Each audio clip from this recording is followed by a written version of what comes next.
Hey, before we get started, let's have a way of understanding today. That understanding is this. We have a chat box. It's here on the right.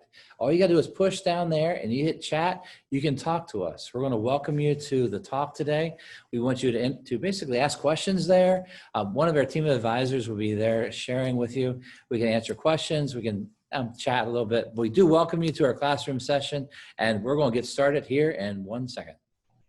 Hello, I'm Brian Akers from Akers Financial Group, and we welcome you to our webinar today. Today, Thursday, November 12th, 2020. Been an unusual year, had the election, but today we have some really good events for you. We have speakers Jeff Akers. He will be covering healthcare, basically healthcare options when it comes to pre-retirement and during your retirement years. So that healthcare will be the first talk we have. Then our second talk, Jeff Akers will be joined by Casey from Evans Funeral Home. And what they will be doing is covering pre-planning your funeral and how to prepay that and how to organize yourself, especially good later in life. So just like always, we welcome you to our webinar. I know many of you signed up for today. Many of you are new to the webinars. We've been doing this webinars on Thursdays ever since we canceled the expo. Man, do I miss the expo where we all got together in April, and then we're going to do it again in September. Had to cancel both of them. We're hoping for 2021 to have it in person, but right now we're going to go webinars on Thursdays. We're going to bring in topics through the rest of 2020 and probably into the new year. For all those new to our webinar, we have gifts for you. We have the incredible Akers Financial Notebook with a pen pouch in the back. Very nice collection. This will be sent to you just for signing up today. Our radio show, Winning in Retirement, we have an amazing collectible, the Winning in Retirement Jar Opener. That's free for paying attention and staying awake during our talks today. This jar opener can open jars, it can open soda bottles, whatever it needs to do. And of course, the amazing Akers Financial, sunflowers and all, microfiber cloth to clean your glasses, your iPads, your phones, whatever you need. Excellent things. We'll be sending that to you after you've attended today. Once again, we welcome you to our webinar today. We'll be doing this again in a couple weeks, and we want you to understand this. Today's class is about healthcare. Healthcare is one of the biggest expenses of our retirement years. We need to make sure we have the best coverage for ourselves and for our family. So our first speaker today is Jeff Akers, Vice President of Akers Financial Group, and our resident expert when it comes to the healthcare options for our clients, pre-retirement and during and throughout your retirement years. We welcome Jeff Akers to our stage. Hi there, my name is Jeff Akers, and I'd like to welcome you to Winning in Retirement Classroom Sessions from Akers Financial Group. Today, I'm going to be talking about knowing your healthcare options, both in pre-retirement as well as during retirement or in retirement. Now, if you've been our client for a while or you've been to any of our seminars or any of our classes, you know we have to go through disclosures. One important disclosure for today's session is that Brian, myself, Alex, Bernie, we're all life and health insurance licensed. That means that we can talk to you about health insurance, life insurance, all those kinds of things. Today, we're going to focus on the health insurance side of things. Now, another form of disclosure that we have to let you know about is our broker dealer is Kalos Capital. They're based in Alpharetta, Georgia. And our registered investment advisory firm is Kalos Management. These are the folks that watch over the things that we do and just make sure that all the I's are dotted and the T's are crossed. All right, so let's get into the healthcare talk. We're going to talk about the seasons of healthcare. And there's 3 seasons that I've mentioned here. The first one is health coverage while you're working. That is usually a pretty long season, and we'll talk more about it. The second is, what about health coverage during early retirement? Not everyone gets to retire early, but if you do, we need to know what to do about health insurance. And the last one is health coverage after age 65. And I'm thinking that most of you are guessing already what I'm going to be talking about then, but you're going to have to wait because that's the last section that we're going to get to. So let's get into the health coverage while we're working. Most of the time when you're working in a job, your health insurance coverage is through your employer. So it's employer sponsored, employer based. It's usually a pretty good deal because the employer is subsidizing the premium for your health insurance. So that's one good thing about it. The second good thing about it is if you're paying anything towards it, you're getting to deduct that on your taxes. It comes out pre-tax on your paycheck. So that's not taxed income. So a couple of benefits to having that employer-sponsored health insurance. Now, once a year, you're going to get some open enrollment information, and you might have a list of insurance plans or insurance options that you have. So I'm just going to run through real quickly what some of those are. First is the health insurance itself. And you might see something on there that says HMO or PPO. These have to do with whether or not you can use out-of-network doctors or you have to stay in a network, those kinds of things. You might see some other initials that come in, but HMO and PPO are the two most common things that we come across. You'll also see some information about what's a deductible. If I go to the doctor a bunch of times, how much am I going to have to pay out of pocket before the insurance company starts paying towards that? And then you'll see things about co-pays or co-insurance, and that just tells you what your responsibility is when you're going to a doctor. Most folks are kind of familiar with seeing that, but they might not necessarily understand what all's going into it. So those are things that we help clients work out and figure out which one is the best option for them even while they're working. Now, the next couple of things, there's a flexible spending account or an FSA, and you might have seen that on these open enrollment forms. An FSA is a way that you can set money aside pre-tax to use for health costs. Now, there's a limit to how much you can set aside each year, and you also have to be careful because an FSA is essentially use it or lose it. So if you say you're going to set aside $2,000 in a year and you get to the end of the year and you've only spent $1,000, that means that you've got $1,000 to spend, left to spend before the year ends, and you could lose it. Now, in recent years, they made a change so that you could carry over up to $500 from the FSA to the next year. So they relieved that use it or lose it provision just a little bit. But this is still a good way to set money aside, pay for your healthcare costs in a tax-free way. Because when we take money out of the FSA to pay for health costs, co-pays, the deductible that I mentioned earlier, in those cases, it comes out tax-free. Next up is called an HRA, or Health Reimbursement Arrangement. An HRA is money that your employer gives to you. They put in this special account, this health reimbursement account, that you can use for medical expenses. And again, it's tax-free. Now, it's kind of nice in that your employer's the one putting the money into it. And then when you get it to pay for health costs, there's no tax on that money. So this has a similar provision to the FSA in that it used to be use it or lose it, and now they are allowing you to carry over up to $500. A quick distinction between the FSA and the HRA. The FSA, the flexible spending account, that's employee money only. So you're putting money into it, but your employer's not. An HRA, the health reimbursement arrangement, is the opposite. The employer puts money into it, but you as the employee cannot contribute to the HRA. And that brings us to the third of these kind of accounts that we can use for medical expenses on a tax-free basis, and that's the HSA, Health Savings Account. We like health savings accounts a lot for a lot of different reasons. In order to use a health savings account, you do have to have a qualifying health insurance plan. It has to meet certain limits when it comes to the deductible, the maximum out-of-pocket costs, those kinds of things. It has to be a qualified plan for an HSA. But assuming you qualify for it, if you've got the health plan, then you qualify for it, and your employer offers it, then money that goes into this account can be from your employer or it can be from you, either one. Both of you can contribute to it, the employer and the employee.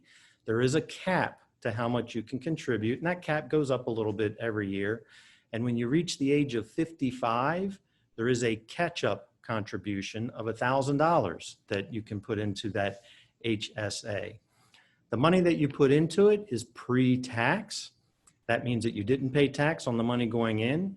And then when you take the money out for health care costs, it comes out tax-free. Another big distinction between this one and the last two that I mentioned is that an HSA is your money. That means that if you go through the year and you've got $1,000 left in your HSA account, that's great because you get to keep it for the next year. And you can continue contributing to it as long as you have that qualifying plan and you meet all the requirements to be able to contribute. The goal of the HSA when it was initially, or it initially came out, was so that folks could set aside money and pay for their healthcare costs in a tax-advantaged way all the way up into retirement and even through retirement. So there are some benefits to the HSA. We like it for folks that need a tax deduction because there's no income limit on your ability to contribute to an HSA. So that means even if you have a really high income, you could at least get that deduction from your health savings account contribution. All right, then there's a couple of ancillary types of insurance that you might see on that open enrollment. One is dental insurance and the other is vision insurance. We call these ancillary because they're generally not included in the health insurance that you have. One change that happened in 2014 with the ACA was that pediatric dental became a requirement in healthcare plans. So if you have children and you have a health insurance plan, your kids do have some dental coverage through that plan. You, however, probably do not through that plan. So you'd have to buy separate dental insurance, and there's also vision insurance that you could get as well. These are usually employee benefits that you can get through your employer, and all of these are tax advantaged in some way. The premium on dental and vision insurance also comes out pre-tax. So that is a good thing, something that we like. All right, so let's move on. You're not working anymore. I'm calling it health coverage during early retirement. Sometimes that early retirement was your choice, and sometimes it might not have been. And sometimes it might be a temporary retirement because you're looking for another job to go back to. But what do you do in the meantime for your health coverage? If your health insurance was through your employer, now you don't have the employer, you have to do something for your health coverage. And once you turn 65, there are some options, but before then, what do you have to do? So the first thing that we look at is called COBRA. In Maryland, there's also something called Maryland continuation. It just depends on how big the company is that you work for, which rule you fall under. Maryland continuation has some similarities to COBRA. It's just a way to maintain your health coverage through your employer, your old employer's plan, and to keep that coverage for a period of time. Now, the downside to COBRA is that it's no longer subsidized by the employer. So you're paying the full premium for it and sometimes even a little extra because the employer has to collect the money from you and they might charge some sort of service charge for that. So COBRA, Maryland continuation, you're paying the whole thing. Second disadvantage to this is that that premium payment is not tax deductible. It's no longer an employer benefit. So you're having to pay it and you're paying it with after-tax money. Now, sometimes we need to just bridge a little gap and it might be the best way to bridge that gap. We want to look at all of your options and see what's out there, but COBRA is usually the place that we start. Next up, you could buy individual coverage. Now, individual coverage you can buy through any of the carriers that have it in Maryland. There are limited choices in Maryland right now, but you can pick and choose what it is that you want. They usually have a fairly high deductible, either fairly high up to really high, and you can go through and look at what their coverage is, just like you're looking at an employer sponsored plan. You can see what's your copay, What's your co-insurance? What are you going to have to do? Is it in-network only like an HMO or out-of-network benefits like a PPO? So all those things in the individual market as well. There are limits to when you can get into it. So if you lose your job, you're going to have to sign up for that individual coverage or take COBRA within a limited amount of time. So you don't want to just wait around on that.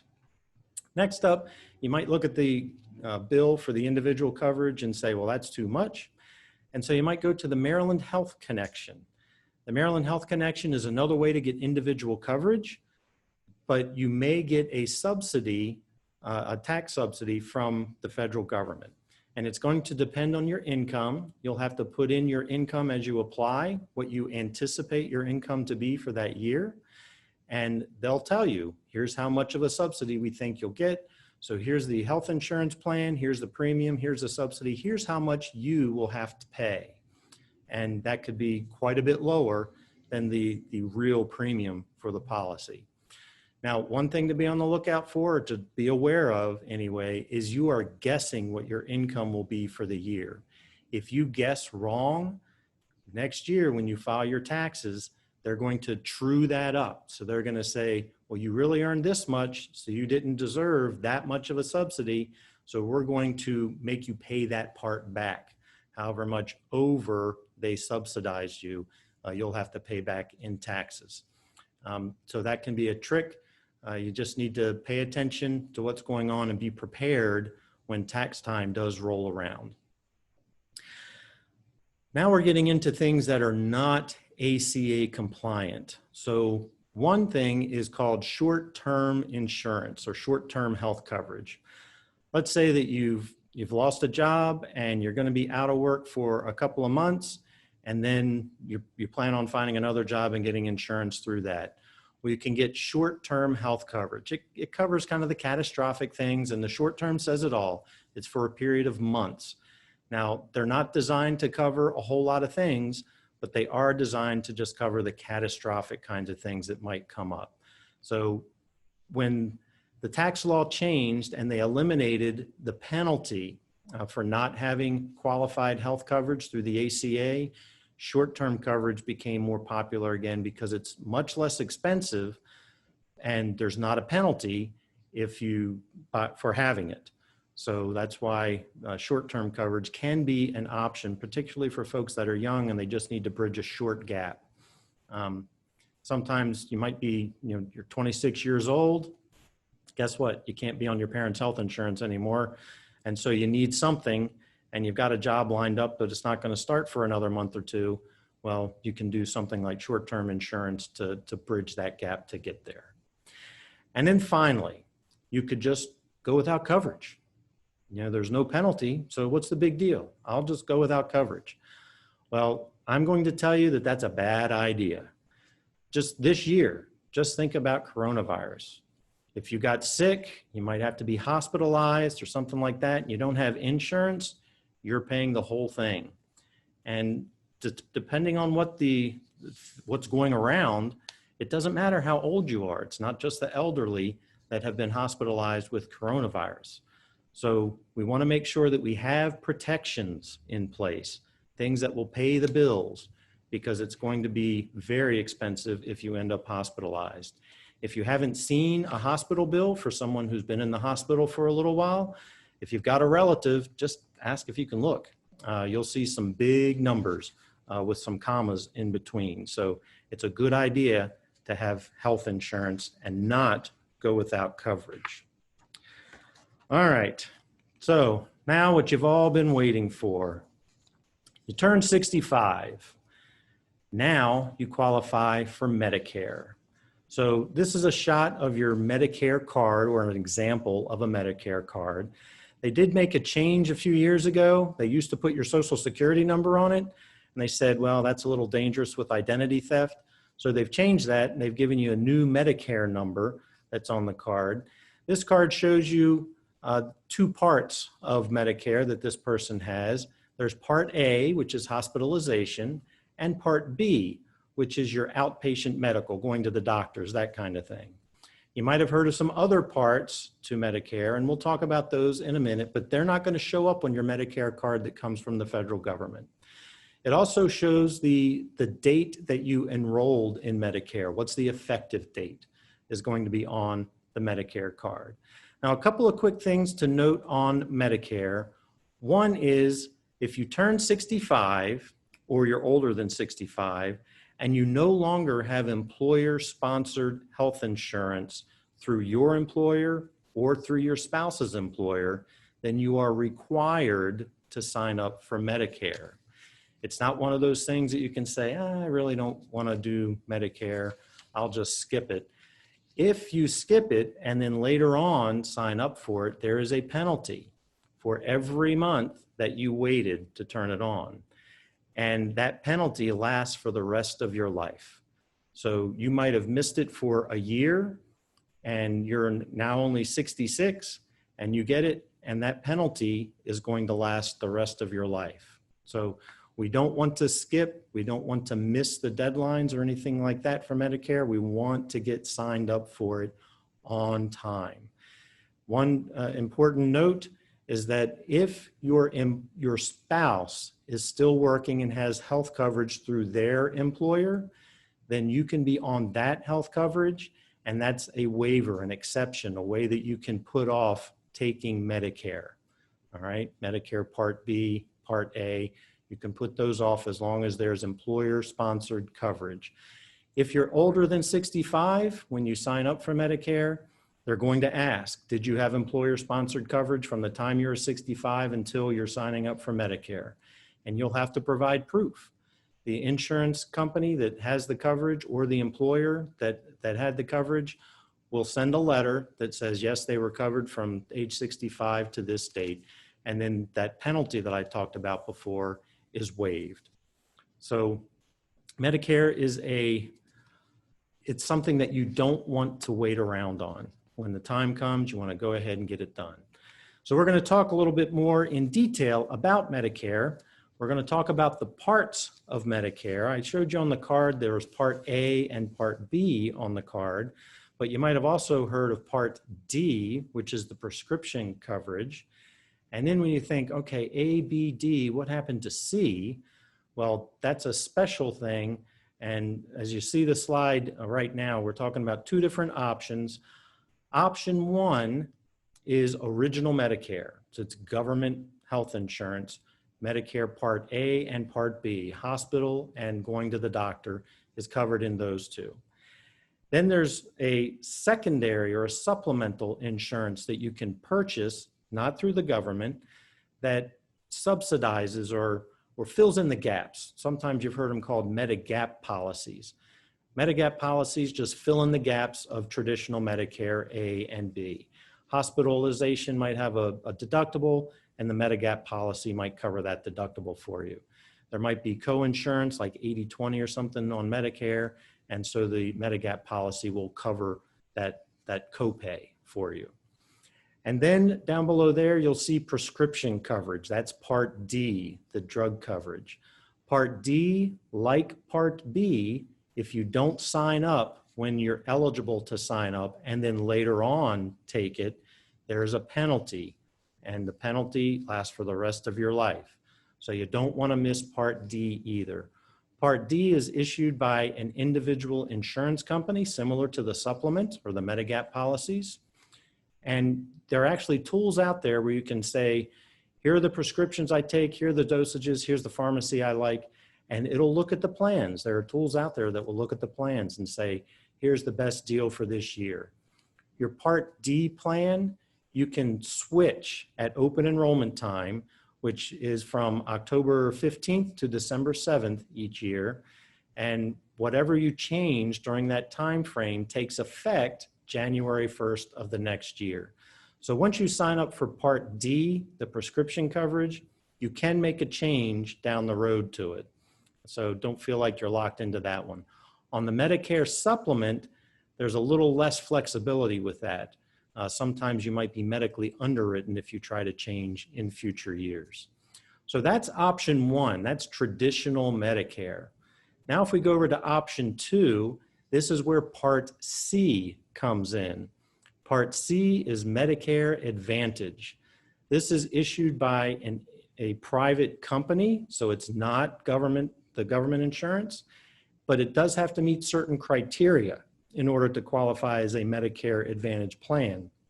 It's usually an HMO, and so you've got a network that you can go to, and sometimes around the Baltimore area, there are some pretty good networks. So there might be some options in this area to use Medicare Advantage.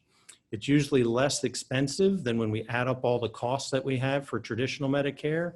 Traditional Medicare, you're paying a premium for Part B, you're paying a premium for the supplement, you're paying a premium for Part D. You got to add all that up, and that's your total premium. Whereas in Medicare Advantage, all of that is wrapped into one, and you've got one premium, and it's usually less than those other three added up. Now, there's a timing for when you can sign up for things. And when you retire or when you turn 65, we're going to stick with the when you retire, but when if you turn 65 here, the initial enrollment period, you can sign up to 3 months before you want the coverage to begin. So if we look at turning age 65, you can sign up 3 months before your 65th birthday. This is to avoid that penalty that I was talking about before, this initial enrollment period. If you sign up a few months before your 65th birthday, then the coverage is going to take effect the month that you turn 65. So if your birthday is November 30th and you sign up in time, then November 1st is when the Medicare is going to take effect. It's the first of the month that you turn age 65. Now, you can also wait until you turn 65, but if you do that, there's going to be a little bit of a delay in coverage before it actually kicks in. And you actually have up to 3 months past the month that you turn 65 to sign up. That avoids the penalty, but it doesn't avoid the fact that you might have a gap in coverage. We don't want gaps in coverage because like we were talking about before, that early retirement phase, or if you just decide, well, I'm not going to have health insurance, there can be some dire consequences when you do that if something goes wrong. So we want to make sure that you're covered as we go. All right, so let's talk a little bit about the supplement insurance. We've covered Part A, Part B, Part D, Part C, all those kinds of things. Well, how about that supplement insurance? You can use your retiree benefits as your supplement. So let's say you worked at an employer, they offer retiree benefits for healthcare. You can use that as your Medicare supplement. You'll still sign up for Medicare A and B, but the retiree benefits will kick in and be the supplement. They might even cover the Part D part as well for prescriptions. Now, maybe you worked at a job where you don't have a pension or you don't have retiree health benefits. In those cases, you can buy an individual standardized plan, one of those Medigap plans. And in order to make things really, really simple, they labeled the plans with letters of the alphabet. So there's Plan A, Plan B, Plan C. They haven't made it up to Z yet, but eventually I think they probably will. Now it can be confusing because you've got Medicare Part A and B, and then you've got Plan B. They're two different things. Now these plans are standardized. That means if you buy Plan A from one company, the coverage is going to be exactly the same as Plan A from a different company. The plans have to be standardized. The main difference you're going to come across is the pricing. How does the insurance company price their policies? And you can take a look at different companies, see which ones do it in a way that fits your situation the best. So far as dental and vision coverage, that's not part of Medicare, but you can buy vision and dental coverage along with your Medigap policies. A lot of the companies that have the Medigap policies will send you information about, hey, we have dental, hey, we have vision, and you can sign up for those anytime that you need to along the way. It's a good idea to have these kinds of coverages, particularly as we get older and work our way through retirement. We want retirement to be those good old days, the golden years. All right, so we have just a word of caution that I want to mention. I told you before how much I like HSAs, health savings accounts, but there are some traps to be aware of when it comes to health savings accounts. The first is you cannot contribute to an HSA when you have Medicare. So once you turn 65, if you sign up for Medicare, even Part A, that's free, doesn't cost you a thing.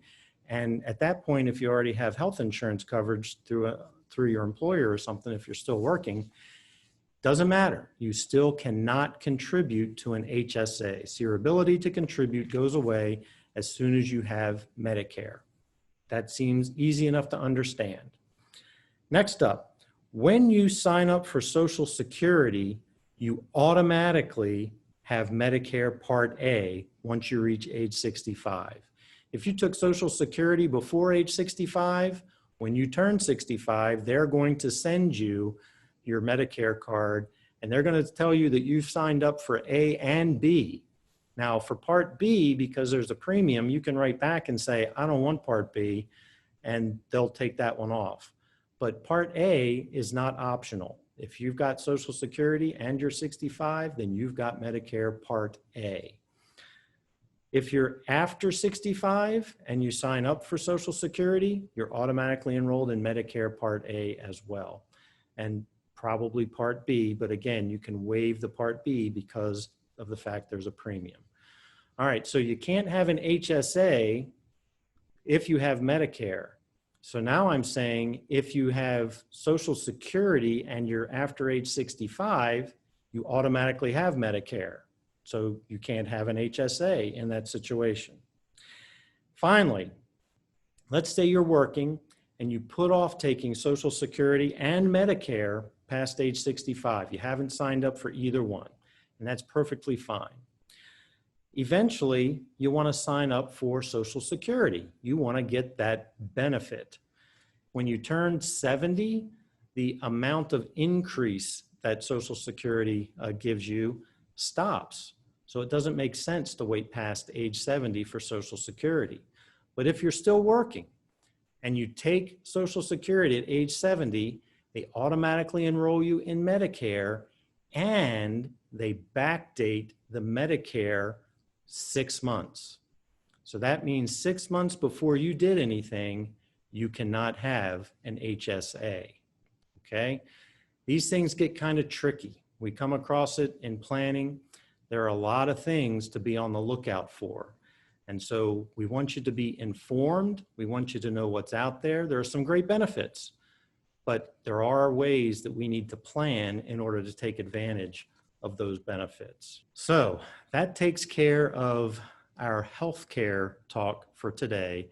I know there's been a lot of HSA talk, particularly there at the end, but if you have any questions, if you have, you might get your open enrollment packet as we're coming up on the end of the year here, and you have some questions about that. Just let us know. We can take some time and go through it with you and help you pick the best choices for you. You can just give the office a call at 410-692-9870. You can talk to Susan or Kim or whoever answers the phone, and we can work out that time just to go through your specific situation, make the right choices for you. So thanks again for watching our Winning in Retirement classroom session. We look forward to seeing you again soon. Welcome back. Thank you for staying awake during Jeff's presentation on healthcare. Sometimes it's exciting, sometimes it's not, but healthcare is a necessity before and all the way through our retirement years. Many times in financial planning, we have to recommend to pay off your mortgage by retirement because your mortgage is going to equal your healthcare costs. And that's a very important piece when you come to your retirement budget. Now, Jeff is our resident expert at Akers Financial Group. He's available for you to call and ask questions as you're planning that healthcare decision. Normally in the fall, there's a lot of questions, a lot of decisions that have to happen. Feel free to give us a call, 410-692-9870. 9870, or you can connect through our website at akersfinancial.com. Now it's halftime of our classroom session, and we have coming up next Casey Lynch, the funeral director for Evans Funeral Home. And what he's going to be talking about is pre-planning funerals. This is a way of doing the planning that your family needs you to do so that they know your wishes when the worst happens. We need to do this while we're healthy, while we're thinking things through. It's a perfect thing to do as you are retired and everybody's healthy, is to put this together for your family. So everything's organized. So when something happens, they don't have to say, what did mom and dad want? And what they actually have is everything organized for their situation. Casey Lynch from Evans Funeral Home has been a partner and really helped us on our radio show and at our expo over the years.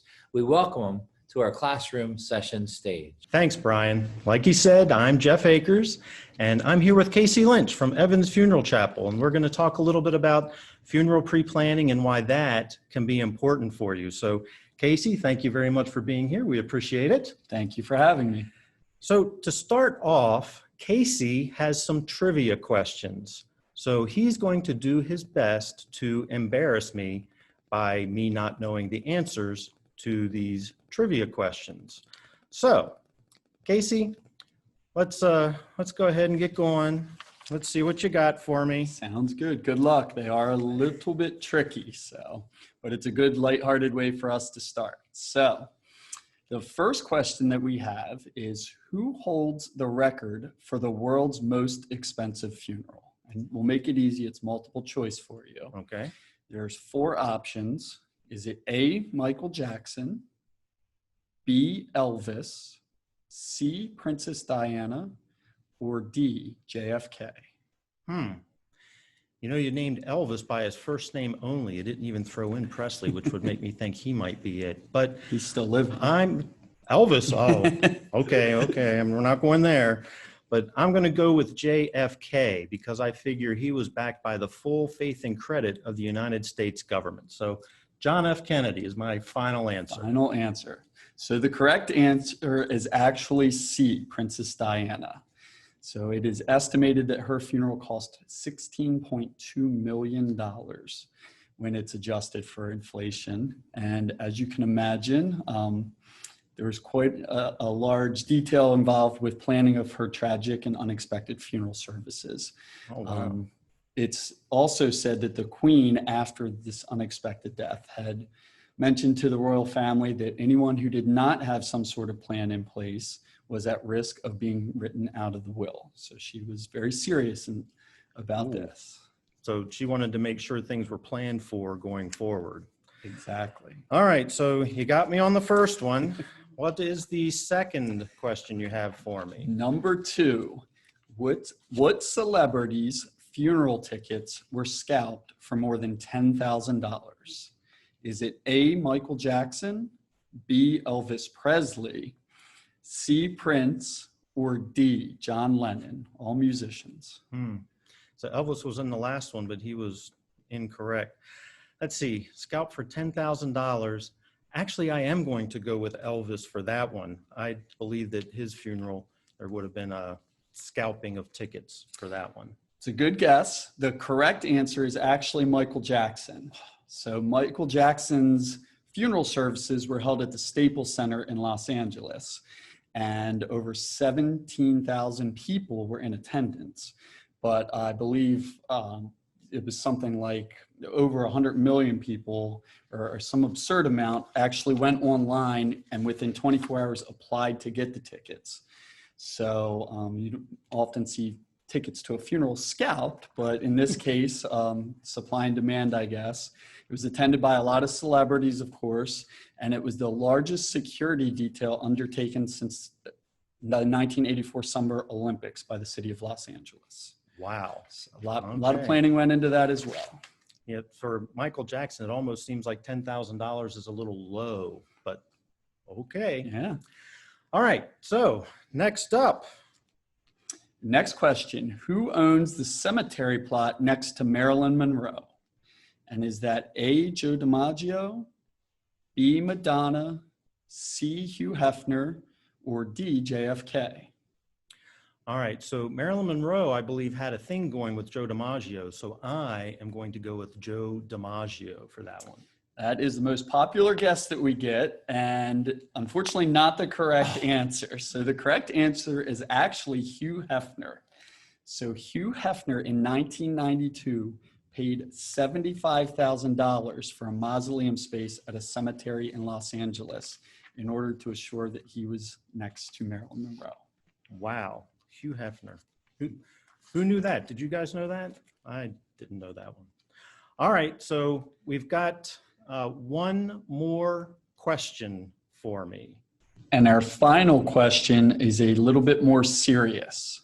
So for the funeral service of a veteran, how many stars should be visible on a properly folded U.S. flag? All right, so I'm thinking 13 colonies, 13 stripes, so 13 stars should be visible. That is the most popular answer. However, the correct answer is 4 stars. So a properly folded U.S. flag for a veteran's funeral service should be in a triangular shape with only the field of blue showing, and 3 stars on the bottom part and 1 star above that. And it's said that those 4 stars are to represent the 4 branches of the military.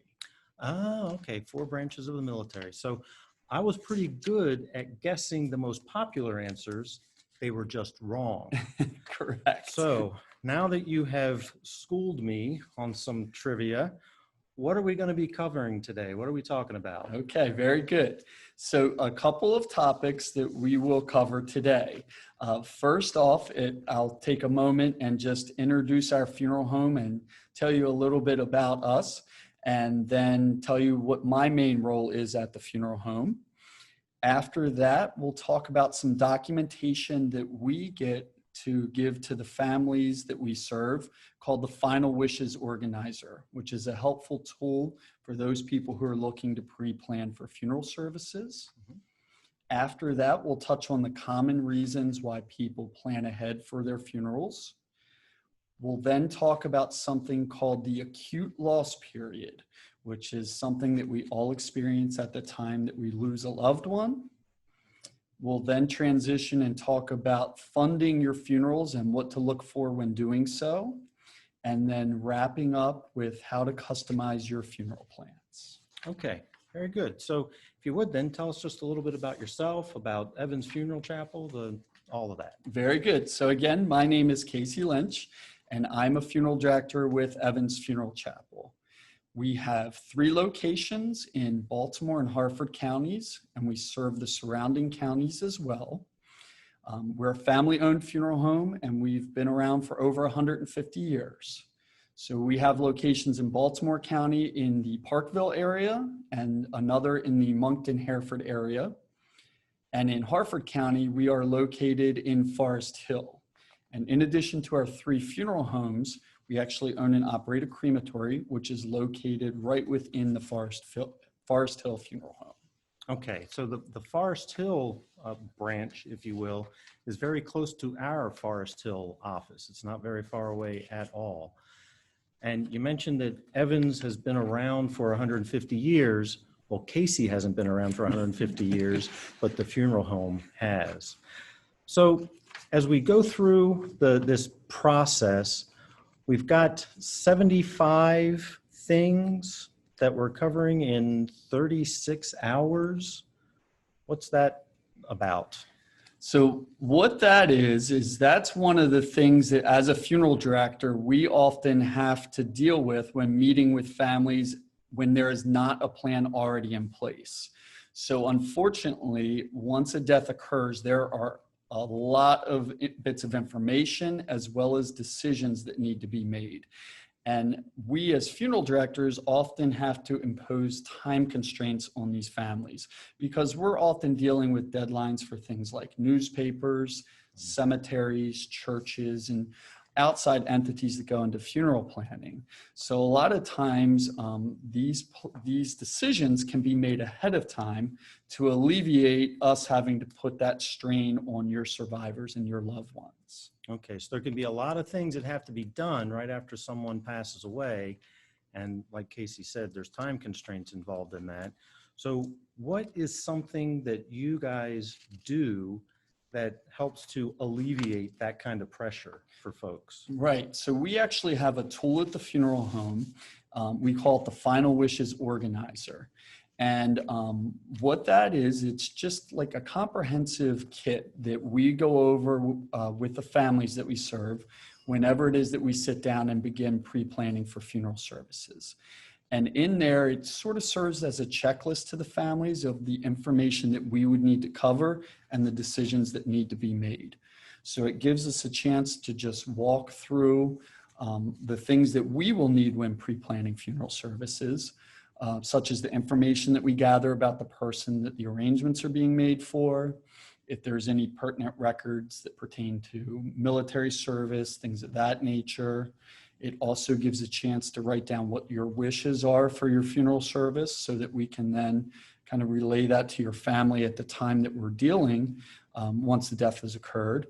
And it gives us a chance to make any notes about any specific details or about who it is that we would be dealing with as far as your next of kin and your loved ones. Okay, so it's a way to answer some of those 75 plus questions ahead of time so that there's not the time constraint, really. Exactly. And we always tell people that there's usually about 90% of the planning can be done ahead of time so that when the time does come and once the death occurs, all your family has to do is just kind of come in and tie up any loose ends. Okay, good. So when we're talking about financial planning, we're all the time telling people that the first step is to protect your family.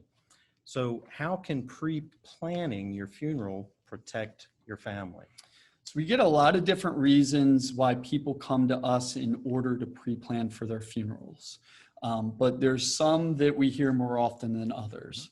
I would say the biggest one that we hear from families is to lock in the cost at what they are today.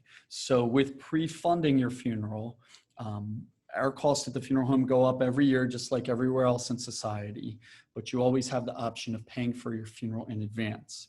And what you're doing essentially is locking today's costs in so that even though we may not do the funeral for many, many years, your family's not burdened with any further funeral costs. A couple other reasons that we hear are really just to alleviate any second guessing or decision making or any burden from your next of kin. So one of the things that we try to stress to those people who are planning for themselves is in the back of your mind, just think about your loved ones and your survivors and who will be left when you do pass away. And ultimately, everything that you're doing by pre-planning is really a gift for them because you're taking a lot of burden off of them and you're allowing them to have peace of mind and you're allowing them to go through the natural stages of grief which will be healthy for them at the time. Okay, so protecting your family sometimes is protecting them emotionally from having to make high pressure decisions when they're in the midst of grief. So that's really good. Absolutely. Now, you mentioned earlier something called the acute loss period. So can you explain that to us, what that part's about? Sure. So not many people are familiar with what the acute loss period is. But what that is, it's just something that happens to each of us naturally at the time that we lose a loved one or someone close to us. So there's always a chain of events that are initiated when someone passes away. And in order to kind of educate people about this, we always try to relate it to a topic that's familiar to each of us. And probably the easiest thing for us to relate that to would be the events of 9/11. And I'm sure all of us know exactly when and where we were that particular day when we heard that news. And again, that kicked off a series of events and what happened. So generally, there's things that occurred at the time that you found out what was going on initially in New York and then in other areas. But you heard about that, and many people heard about that when people called them and said, you're not going to believe what's going on, turn on your television. And if I recall correctly, there were so many phone calls placed like in New York City that it even jammed up cell phone lines, which weren't probably as technologically advanced as they are today. But that's the initial step, is hearing the news. And then the next natural step is to share that news with others and pass that word along. And then to see that and acknowledge the events that are occurring. So for many of us, we saw that on television. We saw those events unfold. And then after that, you see gathering and connecting. So we saw a lot of services, a lot of vigil services locally and nationally and worldwide actually, where people gathered together and shared their thoughts and prayers, connected with one another.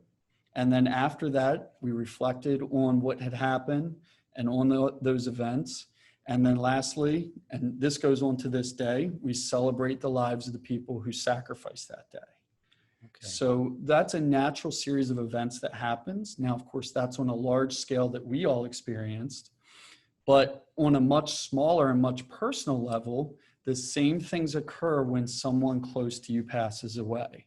So we've all generally lost someone close to us. And usually what happens is initially you get that phone call and you hear that news, and then you share that with the rest of your family and friends.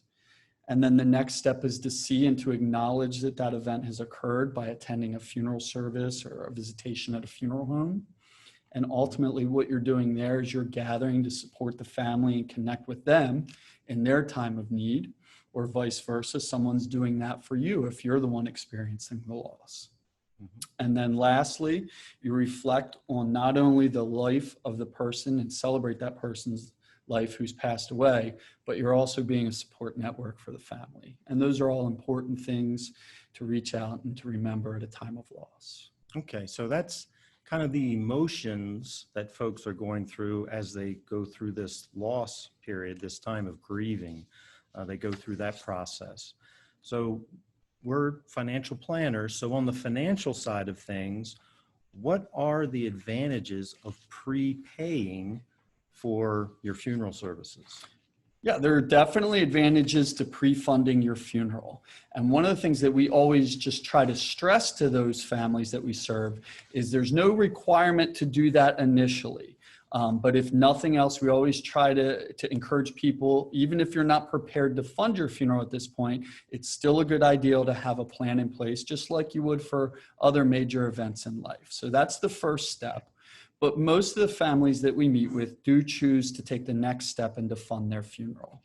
And the major benefit of that is to lock in the cost and prevent inflation on an annual basis.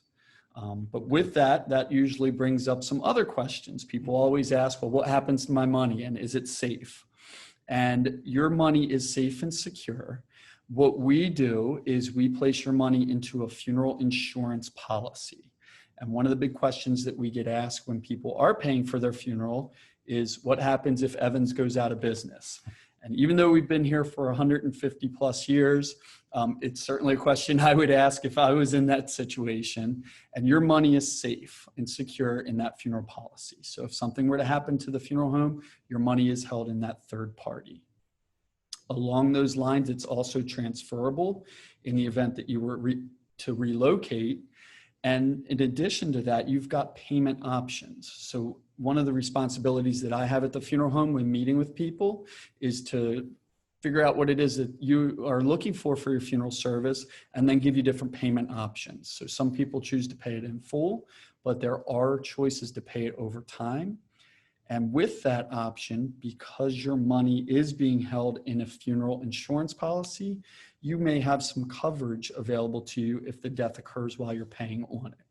And those terms are based off age and funeral cost, so they would be unique to each person. And that's why we always encourage people to come in and to plan their services and just find out what their options are. Okay, so one of the questions that I get a lot when I talk about pre-planning, prepaying for a funeral is, and I think you kind of answered it, but if I move, what if I move to Florida? Can I take my prepaid funeral plan with me to Florida? And that's a question that we get a lot as well. And it always seems to be Florida for some reason, which is kind of interesting, but that makes a lot of sense actually. Because your money is being held in a third party in that funeral insurance policy, it is completely safe. You will always benefit from it in some capacity. It is transferable, whether prior to the death occurring or after the death does occur. So if you do relocate to Florida, for example, and you connect with a funeral home down there, we can make them basically listed as the payee of your policy upon the performance of your funeral or cremation service. If it's not done prior to death, that money is safe and secure, and it can be paid out to whoever it is, whichever funeral home does perform your funeral. So you'll never lose that money. It is safe and secure in every aspect. It can be transferred to another funeral home. Okay, that's good to know. So what about I haven't moved, but I like to travel. I might want to go to Europe and take a river cruise. We hear that a lot. I might want to just take any old cruise, or I might want to travel across the country, all those kinds of things. So I still live here, but if something happens while I'm gone, my family's still got to get my body back to where I'm going to be, to Evans, basically, so I can be taken care of there. So what can we do about that? Yeah, and that's another question that arises all the time. So people tell us, okay, I've got my funeral planned for, but what happens if I die away from home? And that's certainly something that none of us can plan for, is the when or where of when that may happen. And I can tell you from experience, people do experience losses on cruises, international travel, even just weekend trips to visit family and things of that nature. So it does happen, but fortunately there is coverage for that. And we offer something called out-of-area protection to those people who choose to pre-plan for funeral services. And what out-of-area protection is it's insurance coverage in the event that your death occurs greater than 75 miles from your permanent residence. Okay. So for those of us here in the Baltimore metropolitan area, that covers weekend trips to Ocean City. It covers a lot of the major cities on the East Coast that we may just visit on the spur of the moment. Trips to the mountains in Western Maryland, it will pay for itself. And what that does is it covers any unanticipated out-of-pocket expenses that might arise for your family in regards to transporting you back here to our area for us to carry out your funeral. And depending on where you are in the world, it can be thousands and thousands and tens of thousands of dollars to transport someone back here. But this insurance coverage will kick in and pay for that so that your family's not burdened unexpectedly.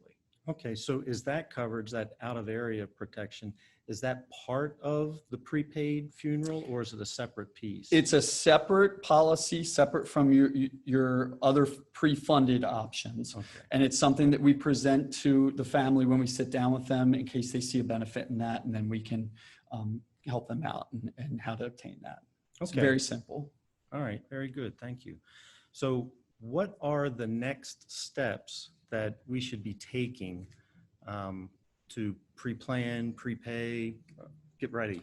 Sure. Get things to take care of. So the number one thing that we like to do is just to get information to those people who are beginning the process of pre-planning.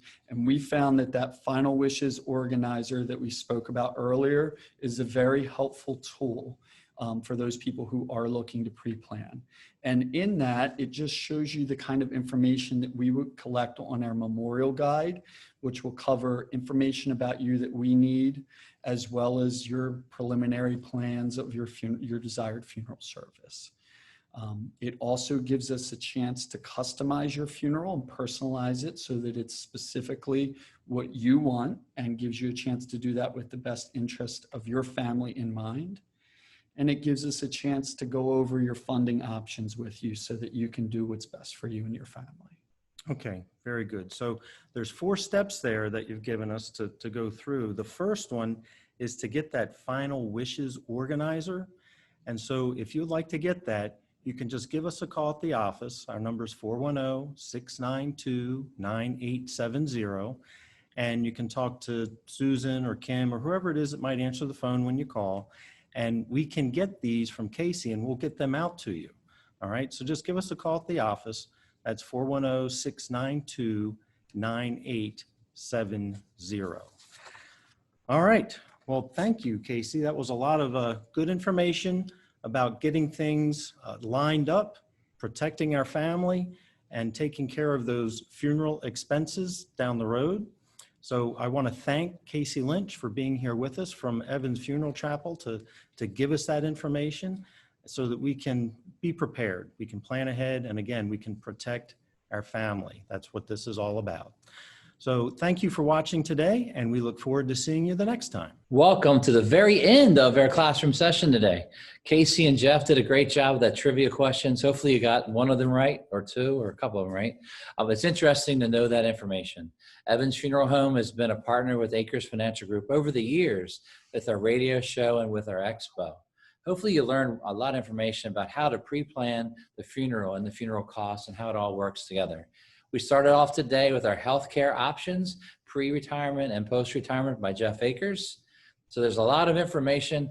Some of you are clients, I understand we've been talking to each other for years, and we really appreciate that. But some of you are brand new to Akers Financial Group. We might not even have your name and address.